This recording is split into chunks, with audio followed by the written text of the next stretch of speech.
booties for black girl nerds.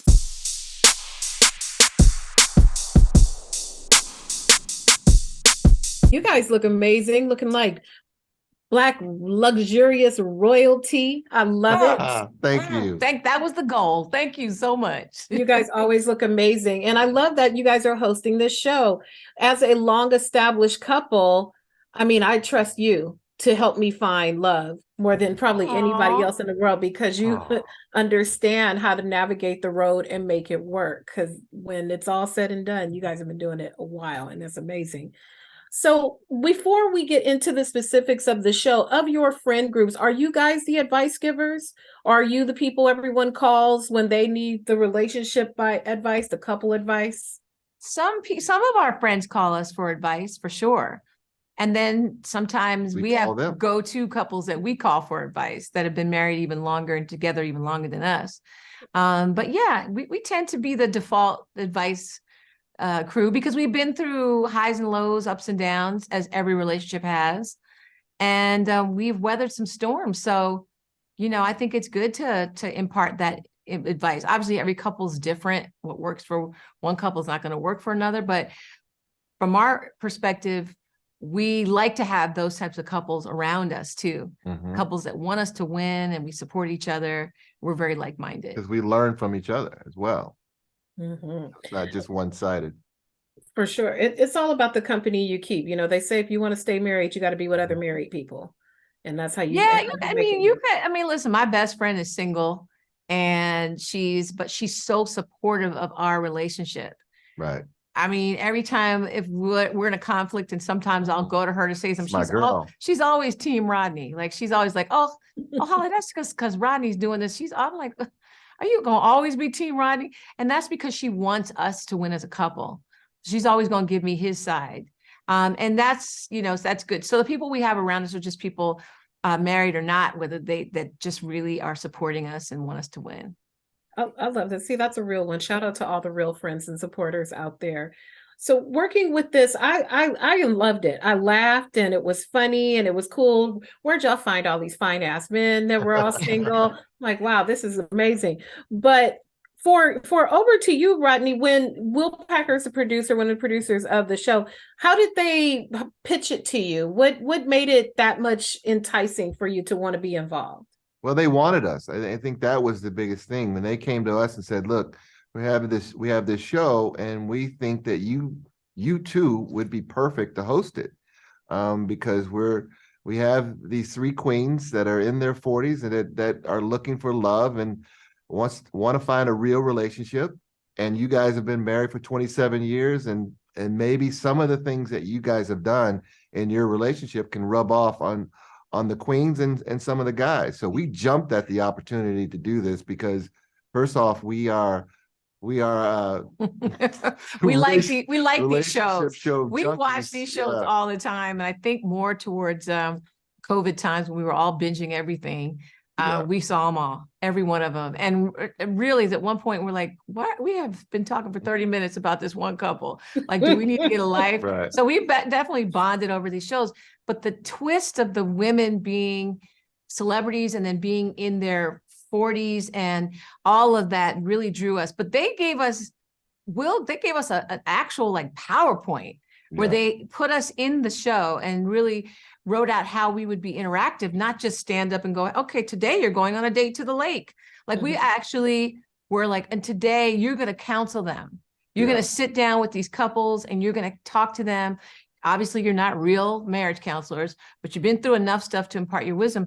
So I just love how we were involved and woven into the whole process. And even in the moment, right? In the moment, there were times where things would flare up, or someone got their feelings hurt or whatever. They say, "Oh, Rodney, you need to go over and talk to so and so because he's down right now. He's down." Or find out what's going on with him. And so it was very interactive that way, and we were very invested in all of it. And I think because we believed in the show and believed in the concept, and we wanted them to find love, it came across that way. Yeah, that's the feeling that I got, that it was very genuine, and it got me down the rabbit hole. Like, do they have a whole dossier about the contestants? Like, how much are you entirely privy to but that we don't know about. Like you mentioned, there's the scenes where you come in, you speak or counsel or announce what the activity is going to be. But for Holly, over to you, do they give you a dossier about the guys? How much do you know about the contestants prior to filming? We didn't even know who the queens were until after we took the job. We just knew a description of what the prototype was, and we liked the concept, but we didn't know who they were. And then when we found out, I knew two of them. I knew Tamar and Evelyn. I didn't know Nivea, but now I just wanted her to be with me all the time. She's just hilarious. And I laughed like you. I laughed so hard on that set. They were like, if y'all don't stop laughing and start like going back to work. I had the best time. So I didn't know anything about that. And we did not know who these guys were. We met the guys when the queens met the guys. So we knew nothing about them. Once we met them, I ain't gonna lie, we were trying to find them on social media and stuff. Like I was like, oh, I need some more info. And so we were invested from top to bottom. And I felt like they did just such a good job you talk about how fine these brothers were. I mean, I've never smelled so much cologne and mixtures of perfect cologne and the blends. It was a blend. Yes, a blend. But I loved it. I loved it. And I loved how open they were. One called me ma'am. That kind of bothered me, but that's all right. That would bother me too. Just trying, I was an auntie to him. I understand. He was 20 years older than me. Don't be auntie and you was still they auntied me. They auntied me. But I really did love talking to them. And they asked me real questions like, gosh, what was it like? And, you met Rodney, he was ready. And I was like, no, Rodney was monogamously challenged. He was not ready for me. So he was not ready. And that was it. It was a process, right? Right. So anyway, to answer your question, we did not know them. We knew nothing about them. And we learned about them as the ladies learned about them, which really contributed to the authenticity of the show, because as we learned, if somebody did something, they were learning it at the same time. Mm-hmm. Salute to the casting. We could have walked in there with our nose turned up. Oh, that's that one. That's that one we're about. Yeah. That's him. But we didn't. No, I just because when you expect to see people competing, I thought I'll probably recognize at least one or two because I'm deep into the social media. I'm in this, the scrolling rabbit hole, but no, completely fresh faces. And it was just so fun to see the ladies really relax and laugh and giggle. Nivea is hilarious. Evelyn is so much funnier than I ever knew that she was. Tamar, I already knew Tamar was hilarious. Yeah. But Evelyn really struck me just how naturally funny she really is. And so with watching the ladies navigate through this, what reflections did you have on maybe your own love story or your own love beginnings, if at all, just watching them try to navigate all this kind of stuff? For me, I was thankful that we didn't have to go through it at this time. Oof. That in the 90s, there was no social media. It wasn't, 8,000 dating apps like there are now. It wasn't cameras on your phones. We spent time talking to each other. We would be on the phone all night. It's tough out there. It really is. And to find genuine, real people. And you have to find a way to interact. And so that part of it, I felt for them, but I also felt some sense of obligation to be there for them, which was really interesting because I didn't know I would feel that way going into the show. And lastly, I'm always amazed by how the contestants become friends themselves, even in the midst of competing. Because if we compete, I don't want to be your friend. Sorry, we can't be friends. We can be friends till later. So, Holly, for you, what type of opinion do you have on that? Can you be friends in a circle? Like if you were thrust in this circumstance, could you be friends with the people while you're right there actively competing? Somebody's going on a date, could you get into that? I mean, could I personally? I don't know if I'd be cut out for that, but they weren't competing with each other. They were on each other's team. Like they were constantly rooting for each other. And they were looking out for each other. I remember one time, maybe I don't want to give anything up, but let's just say in a general term, one of the ladies showed the other lady somebody's Instagram and was like, and then, but that was someone she really, really liked. And I had to step in and go, hey, you know, don't worry about that. People are usually phony on Instagram anyway. Like, get to know this guy, like get to know this brother, because he might be somebody that, you know, you never know. So that's one thing that I love about Queen's Court. The queens are not fighting, they're not infighting, and they are hilarious together. And so that's part of the camaraderie that I think is really important on television, especially with Black women. Like we don't want to see, we're not trying to tear each other down. We're trying to lift each other up, support each other, and help each other find love. And fix each other's crowns. Yes, honey, fix those crowns. I love it. I thank you so much. I really enjoyed it. It was really fun. It was so fresh to see women over 40, these gorgeous women, you know, who want this next chapter in their life. And you guys were terrific facilitators. Thank you. Agents of change, fairy godfather and godmother over it. It was really Uncle really and cool. auntie. Yeah. No, don't let them auntie you, Hallie. You still fine. Shoot. Well, thank you so much for your time. I appreciate it. Thank you. Thank you. Thank you. Hello, beautiful ladies. Hello. Hi. You guys look amazing. Thank you for your time today. Thank you. I really had fun watching you guys. My favorite thing about all this was just the joy and the laughter that you guys had amongst each other. It was so fun. Evelyn, you are so funny. I mean, you are far funnier than I ever thought. Tamar, you were. God, you think that? Oh my God! People are always like, "She's a bitch." No, not at all. Right. Evelyn, you had me. All of you had Nivea. You were crazy. She is. I cracked myself up. Yes, it was just the little side shit. It was just so funny and enjoyable and authentic. And I was really rooting for all of you. Where did you find all these men? Where did all these men come from? There was allegedly single. The Holy Ghost. I mean, that was one of the questions that I have. Like, how y'all find 21 single men in Atlanta? Like, like, you know, but they did. And but they did. And, you know, we were really optimistic about the guys who were presented to us. Although I never thought in my lifetime I could say I dated 21 men. Right. Oh my God. You know, like I just took my number over them. Right. Although people thought we probably did. I haven't. And that many. And it was refreshing. It was refreshing to not be uncomfortable about meeting someone because, you know, both people were there for the same reasons. And that kind of took a lot of pressure off the situations. And it was also it's different because we're asking them on dates. Yeah. Which typically, you know, we're women, you wait for the guy to ask you on a date. So I think for us, I remember you were like, do I gotta ask him on a date? You know, like we had to get used to that. Yeah.